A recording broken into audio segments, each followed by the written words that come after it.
Madame Fall, j'ai un problème. À chaque fois que je veux postuler pour un poste, je n'ose pas parce que je me dis que je n'ai pas les capacités. Je n'ai pas tout ce qu'il faut pour pouvoir avoir et même postuler tout simplement. J'ai reçu ce message de Germaine de Kinshasa et je vais lui répondre aujourd'hui et ça va nous amener à parler du syndrome de l'imposteur. Bonjour, vous êtes sur la chaîne Nabou Fall officielle, la chaîne du développement professionnel et personnel, la chaîne qui vous aide à grandir intellectuellement et émotionnellement, la chaîne qui va faire de vous des personnes inspirantes, impactantes, brillantes et charismatiques. Je suis Nabou Fall et le voyage continue avec une nouvelle notion, le syndrome de l'imposteur.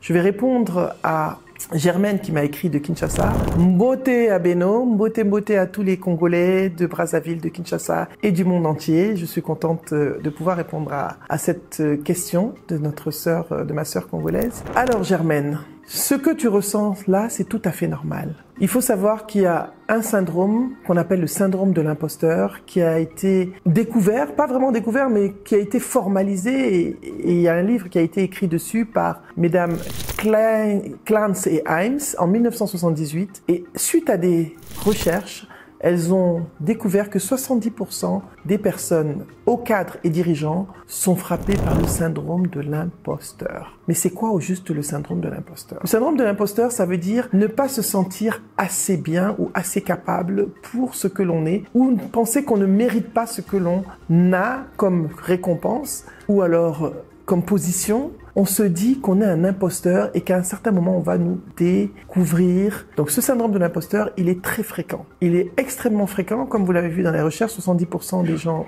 peuvent l'avoir. Il y a même des grandes personnalités comme Maya Angelou. Maya Angelou a écrit une fois, elle a dit qu'elle a écrit plus de 11 livres. Mais à chaque fois, elle a l'impression qu'on va la découvrir et qu'on va la démasquer et se dire que c'est pas elle qui a écrit ces livres-là. Le syndrome de l'imposteur, il est normal. Il arrive aux gens brillants, tout le temps. Comment il se manifeste? Il se manifeste de plusieurs façons. Premièrement, vous allez vous auto-saboter. Dire non, je ne suis pas capable de faire ça. Comme vous l'avez dit, je veux me postuler, mais je pense que je n'ai pas toutes les compétences. Tu n'as pas besoin d'avoir toutes les compétences pour postuler. Quand tu postules à une position, on se dit que tu as une partie des compétences, mais tu n'as pas besoin d'avoir toutes les compétences. On vous donne une liste de compétences. Ces compétences, même si vous ne les avez pas, postulez. Essayez. Le fait de postuler n'enlève rien. Vous pouvez très bien être retenu comme vous pouvez ne pas être retenu.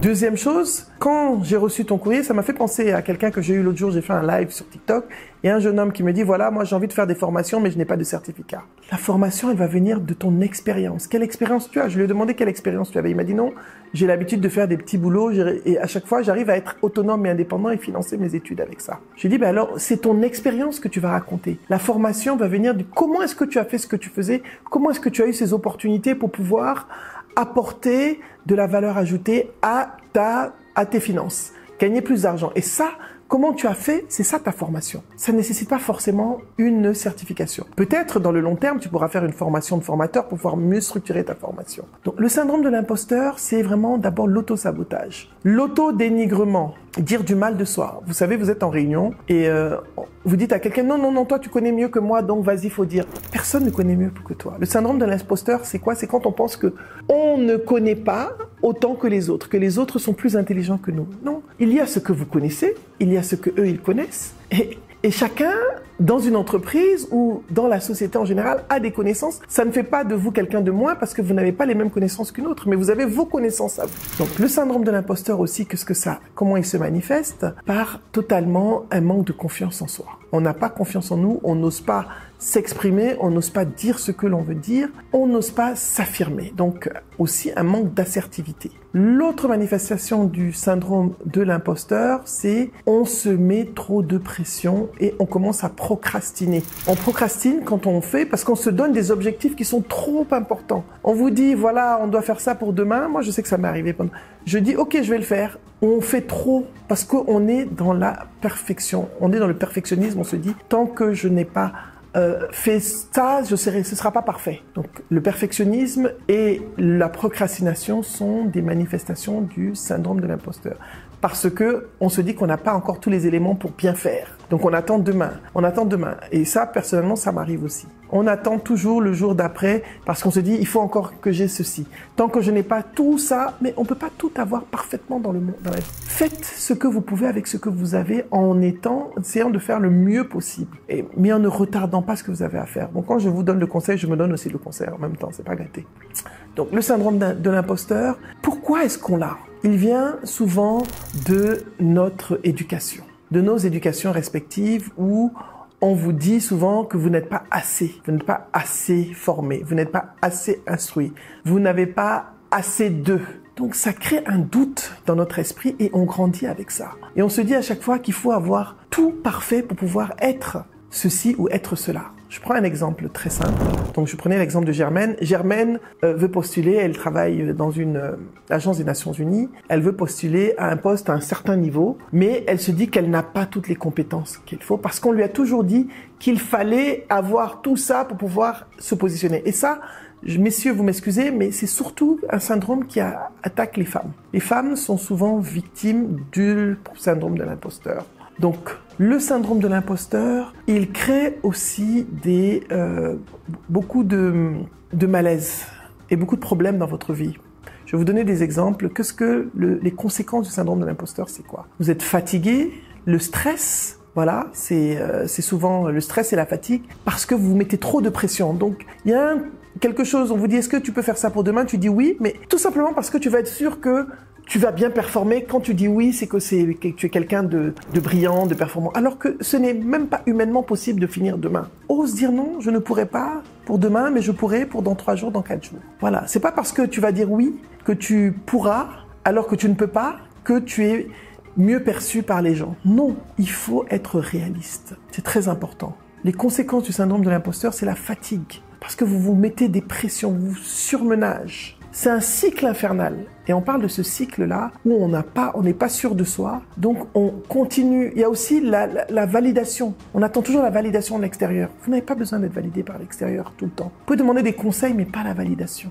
Donc, le syndrome de l'imposteur, il est important de le connaître parce que c'est un poison, en fait. Vous recevez une récompense, vous vous demandez pourquoi est-ce que vous la recevez. Vous faites quelque chose, vous dites non.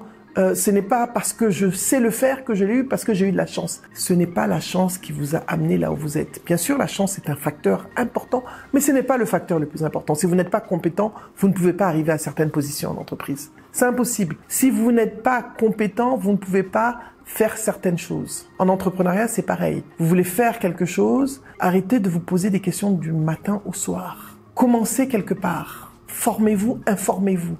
Démarrez. Vous n'avez pas besoin d'avoir $1 million pour commencer quelque chose. Il faut construire petit à petit ce que vous voulez avoir. Donc le syndrome de l'imposteur, c'est ça. Alors comment surmonter le syndrome de l'imposteur? Très simplement, déjà, en avoir conscience. Vous êtes conscient, vous connaissez maintenant ce mot, vous savez ce que c'est, vous savez ce que vous avez, donc vous souffrez du syndrome de l'imposteur, comme nous tous d'ailleurs. Et je peux vous dire une chose, c'est surtout les gens brillants qui souffrent du syndrome de l'imposteur. Vous savez, les VI, là, ils n'ont pas le syndrome de l'imposteur, ils n'ont pas peur de dire des choses qui sont fausses. Vous êtes réellement compétent, mais vous n'osez pas dire ce que vous faites. Vous n'osez pas dire ce que vous êtes et vous n'assumez même pas ce que vous êtes. C'est-à-dire brillant et inspirant et impactant et charismatique. Donc, pour le surmonter, deuxième chose aussi que vous pouvez faire, maintenant que vous avez pris conscience, faites la liste de vos accomplissements. Qu'est-ce que vous avez accompli jusque-là? Notez vos accomplissements un à un. Alors, j'ai réussi à monter un magasin, j'ai réussi à vendre tant, j'ai réussi à faire ceci. Germaine, aujourd'hui, au poste où tu es, tu peux noter à quel poste est-ce que tu es. Quelles sont les étapes que tu as traversées, les évolutions, les formations que tu as fait pour être là où tu es aujourd'hui. Fais un recul, regarde derrière toi et vois ce que tu as accompli. Et dis-toi quand même, j'ai accompli des choses. Tu as accompli des choses. Ce n'est pas le hasard qui accomplit ces choses. Ce n'est pas la chance qui accomplit les choses. C'est toi, c'est ton travail qui a fait ça. Et c'est ce travail qui va te permettre de te propulser aussi au prochain niveau de réalisation professionnelle. Ayez aussi, si vous voulez, vous pouvez prendre un coach qui peut vous accompagner. Développer votre confiance en vous. C'est une façon de surmonter, de travailler sur le syndrome de l'imposteur. Et apprenez à accepter les compliments. Parce que une des manifestations fortes du syndrome de l'imposteur, quand on vous félicite, vous vous dites non, c'était pas moi seul, non, c'était accepter et accueillir les compliments. Si on vous dit que vous êtes jolie, merci. c'est vous, vous êtes jolie. Si on vous dit que vous avez vraiment, tu as fait une très belle présentation. Ah, bravo pour ce que tu as fait. Apprenez à accueillir les compliments positivement, c'est important. Donc voilà, Germaine, tu souffres du syndrome de l'imposteur. Il faut savoir que tu ne seras jamais une personne parfaite, mais tu es Germaine, tu es toi. Et pour pouvoir avancer, pour pouvoir te développer professionnellement, pouvoir passer à un autre niveau de carrière, il faut que tu oses postuler. Il faut que tu oses, avec ce que tu as, postuler, tenter ta chance. Si tu es prise, tant mieux. Pendant l'entretien, tu diras que tu vas te développer et te former pour atteindre tout ce qui est demandé. Et si tu n'es pas retenu, bien tant pis. Jusqu'à la prochaine opportunité, pardon. Donc voilà, aujourd'hui, je voulais vraiment qu'on parle du syndrome de l'imposteur parce que c'est un syndrome qui touche énormément de personnes. Énormément de personnes dans le monde. Aussi, quand on a grandi dans un pays étranger, on fait partie d'une minorité, on nous regarde, on se dit, est-ce que les Africains sont capables de faire ça? Et nous en souffrons, même nous qui vivons en Afrique. Parce qu'il y a une stigmatisation entre général de l'Africain, même par nous-mêmes, c'est vrai. On le fait souvent sans s'en rendre compte. Alors que nous sommes juste des humains, nous sommes capables comme tous les autres. Alors, tu es capable, tu peux, et commence avec ce que tu as là où tu es et construis ta compétence petit à petit, construis ton business petit à petit et ose, parce que l'avenir appartient aux audacieux. Ne te sous-estime pas, ne te diminue pas, ne te sabote pas. Arrêtez de dire des choses négatives sur vous-même. Non, ce que je fais, c'est petit. Ce que je fais, je le fais. Donnez-vous de la valeur. Appréciez votre propre valeur et vous allez voir ce syndrome de l'imposteur diminuer progressivement dans votre vie. Merci beaucoup d'avoir suivi la chaîne Naboufal officielle aujourd'hui, la chaîne de l'impact, de l'inspiration, la chaîne qui va faire de vous des personnes impactantes, brillantes, inspirantes et charismatiques, la chaîne du développement professionnel et personnel qui va vous aider à grandir émotionnellement et intellectuellement. Merci de m'avoir accompagné sur ce chemin. N'hésitez pas, si vous avez des sujets que vous voulez qu'on aborde, je vous invite à les mettre dans le chat. N'oubliez pas aussi de vous abonner et d'activer la petite clochette. Merci, à bientôt.